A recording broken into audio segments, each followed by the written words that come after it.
70 years after this edition was released, we will be going over the Zadokite documents, presumably TZDQYM,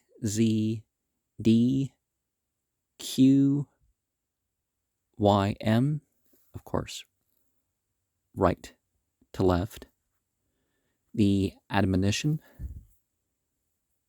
and the Laws, edited with a translation and notes by Chaim Rabin.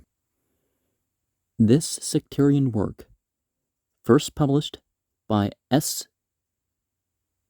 Schechter in 1910 of the Common Era, is now known to come from a source identical or closely allied with that from which the Dead Sea Scrolls originated, and throws important light on the latter. Close comparison with the scrolls has enabled the present editor to improve both the text and the translation.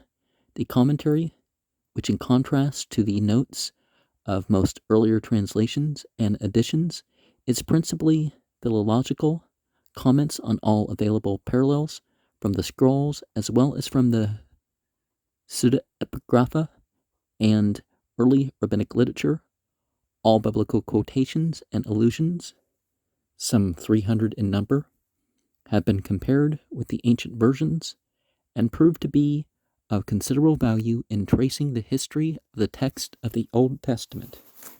And of course, for familiarity with Christians, they call it the Old Testament. Cowley, lecturer in post-biblical Hebrew, University of Oxford. And yet another Clarendon Press book, printed in Great Britain at the University Press, Oxford, by Charles Beatty, printer to the university, to the memory of the Reverend H. H. Danby, Doctorate of Divinity, Regius Professor of Hebrew and Canon of Christ Church, 1889 to 1953, to whose encouragement this book owes its existence. Preface.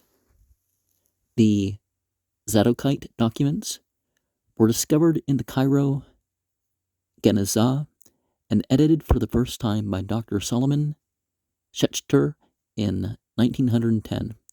In the following years, the text was much discussed, translated, and commented upon, also in some cases reprinted, for example, by M.Z.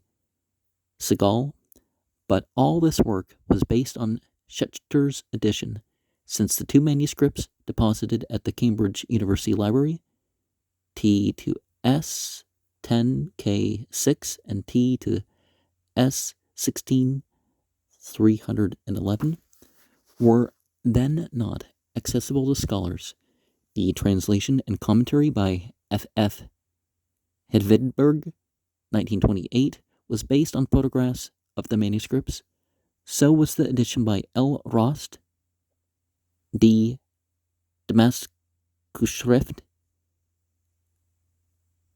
Leitzmann's Kleintext, number 167, Berlin, 1933, which besides presented a digest of the critical work done then till on the text in the form of an apparatus, which gave all emendations ever proposed, as well as all references to biblical and other writings found in Rost's predecessors.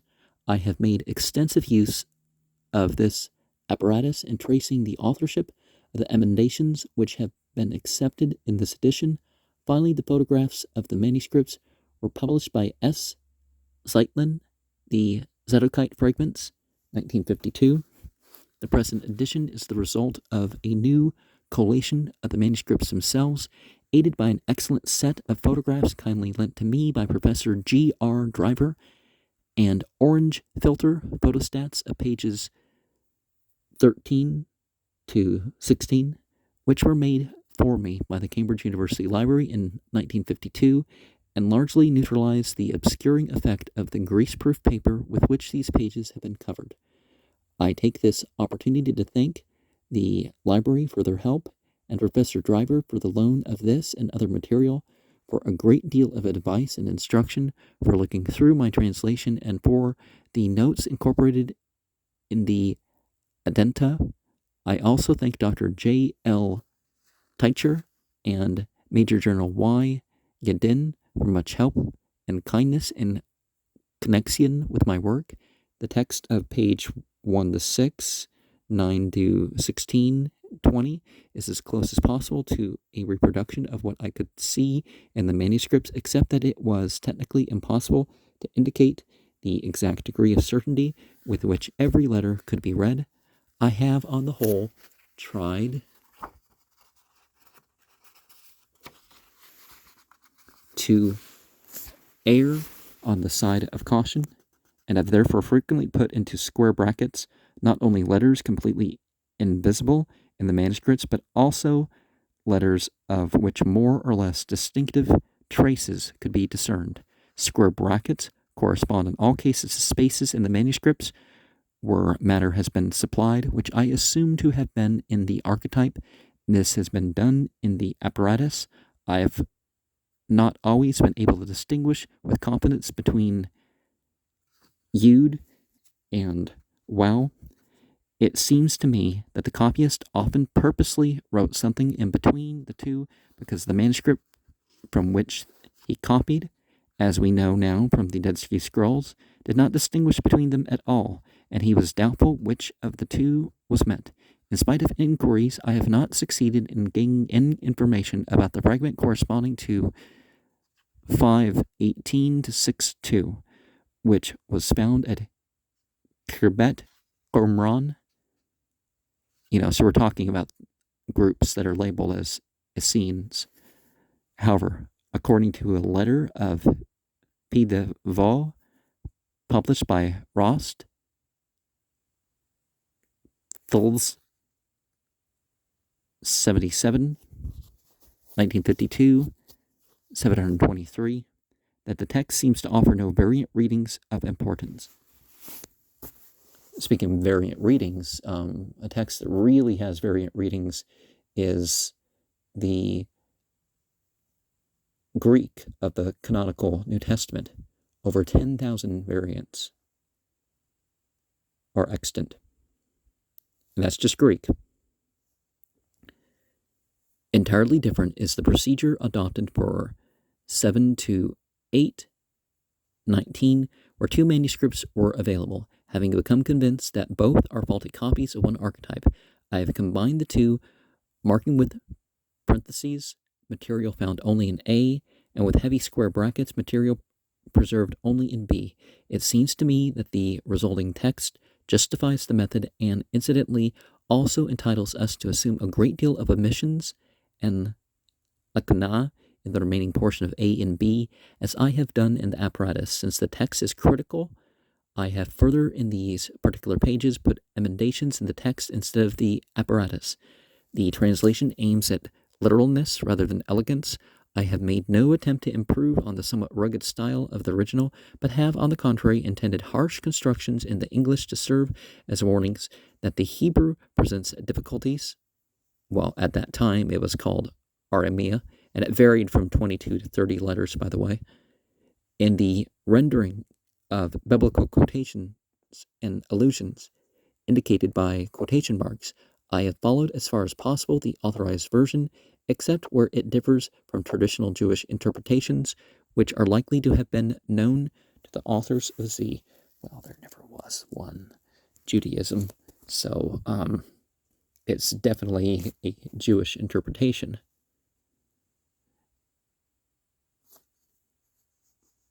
The English corresponds to the text as amended in the apparatus. In all cases where it deviates from the text of the manuscript, whether by emendation or by filling up of lacuna, attention is drawn to the fact by enclosing the words in half brackets, Words in italics and in parentheses have been added to make the translation more intelligible. Brackets enclose words to be deleted.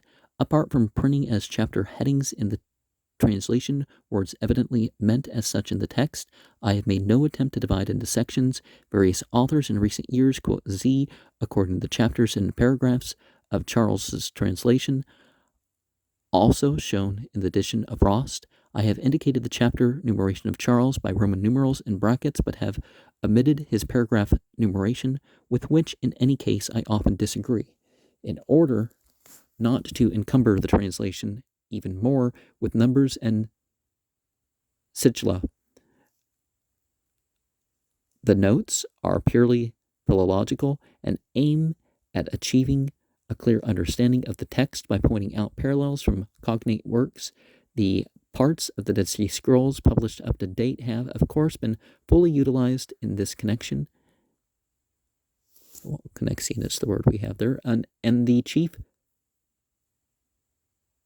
pseudepigrapha have been worked through anew. With regard to other works, I have gratefully utilized the parallels adduced by earlier commentators and have added some additional ones found by myself.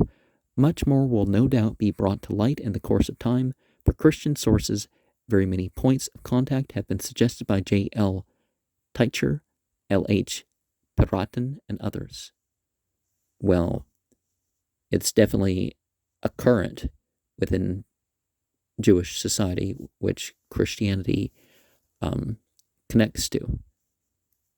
Theologically they connect more to Mithraism, but I have dealt as fully as possible with quotations and allusions from the Old Testament reference to Indexes 1 and 2a. I will show that in this connexion, the ancient versions are as important as the Masoretic text. If life were not too short, and one could work through the entire text of these versions in their various forms, many more quotations would no doubt come to light. I am convinced that the Admonition, page 1 to 8 and 20, is all of it a mosaic of quotations both from Old Testament and other, now lost writings, a clever presentation of testimonia, not a history of the sect. It is, in my opinion, much too early to come by any conclusions about the date of the documents or their relation to other known movements or writings so far, even their exact relationship to the scrolls of Ein Feshka is still a matter of conjecture. I feel, however, that it is necessary to state here the few conclusions which one can put forward with any confidence. The Zadokite documents consist of two entirely different writings, which the scribe of manuscript A happened to copy out in the same book. Both are shown by their language and ideas to belong to the same type of sectarian group as the Ein Feshka scrolls. Since a fragment of Z has now been found at Khirbet, Qumran, we need not hesitate to mark these writings too by the letters DS. The first of these writings, the Admonition, DSA, is preserved to its entirety. Is the Debrim or something like that? Except for the Lakana, which as the admission of 7, 10 to 20 in manuscript B proves may be considerable. It is a collection of scriptural and historical evidence for the sect's claims. Parts of it are rhythmical and show parallelism. It is the only writing so far discovered which mentions the New Covenant, doubtful H2:3, the immigration to Damascus, the man of scoffing, the man of lies, and the death of the teacher of righteousness, though the latter may be hinted at in the Habakkuk commentary. I think that's double Q. Or is that a cha instead of ha? It shares with DSH the mention of the teacher of righteousness and of Judah, but not the wicked priest, nor the general anti-priestly outlook. It shares with the discipline scroll the mention of the Prince of Lights, the confession ceremony, and the Messiah of Aaron and Israel. There is no conclusive evidence that it was written either earlier or later than one of the two works named. It must, however, be earlier than the date when the center at Khirbet Qumran was abandoned, since a fragment of it was found there. Of the laws, DSL, we possess neither beginning nor end, and there are many and large gaps in the preserved portions. The work is clearly not a comprehensive handbook of halakha, but a series of halakhic statements, roughly arranged by subjects. It often commentates upon a biblical law. In a few cases, it seems to comment in a similar way on a sectarian work of halakha. See the note on 1610. It makes mention of other halakhic literature, namely the book of the Haggai or Hagu 10.6 and Jubilees 16.3. Several solemn concluding sections or colophons suggest that it is a kind of decreta conciliorum, a record of decisions taken at various sessions of the meeting of the camps, like 12.19. In contrast to the marriage laws of DSA 4-5, most of the regulations of DSL closely resemble rabbinic law. Where it differs, the difference is in most cases hardly of greater importance than divergencies of opinion found within the Tannaitic school itself. It shares with DSA the Messiah of Aaron and Israel, the epoch of wickedness, and the concept of the temporary validity of its own halakha, but not the new covenant. It describes community of farmers, 12.10, and wage earners, 14.13, possessing slaves and property, with some poor among them apparently less strictly organized than the Yachid of DSD. The word is not used in DSL, though a section now lost at the end of page 14 imposed fines and punishments similar to those in DSD. In other respects, the communal organizations described in both are very similar. It has an agreeable duty to acknowledge my gratitude to trustees of the James Mew Fund for the generous grant they have made toward the cost of this publication, August 1953, CR. It is an agreeable duty. And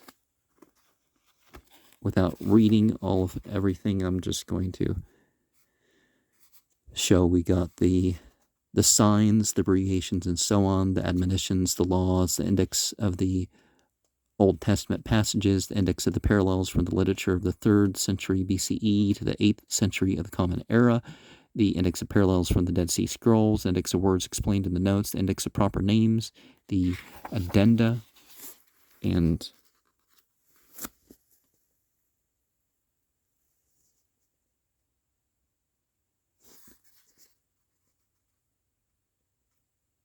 that is just way too much to remember. So it's good that they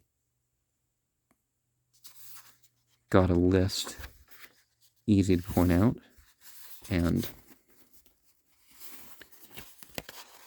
that's obviously where I'm going to start. And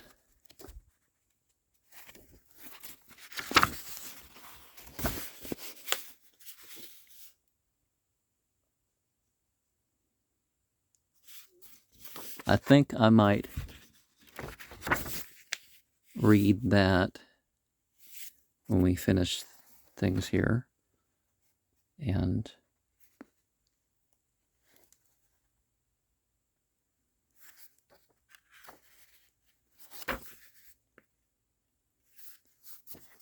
sometimes there's more in indexes,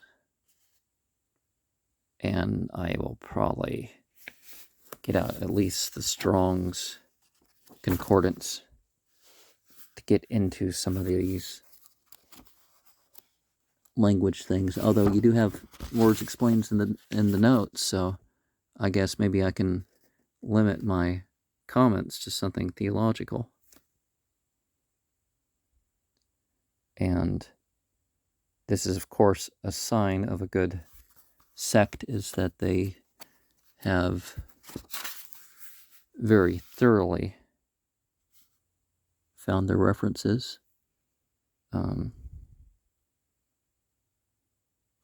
They're not just pulling things out. Oh, I I feel like this shouldn't be the case. It's like, no, when someone makes it their own opinion, you kind of want to abandon a sense of their being the religious authorities. And of course, this predates some of these things. Definitely the Christian references. And some of these things have older traditions before their actual manuscripts. Like, did you know Daniel's actually 1,000 years is a rewrite of something at least 1,000 years prior, or a group of texts more like it. And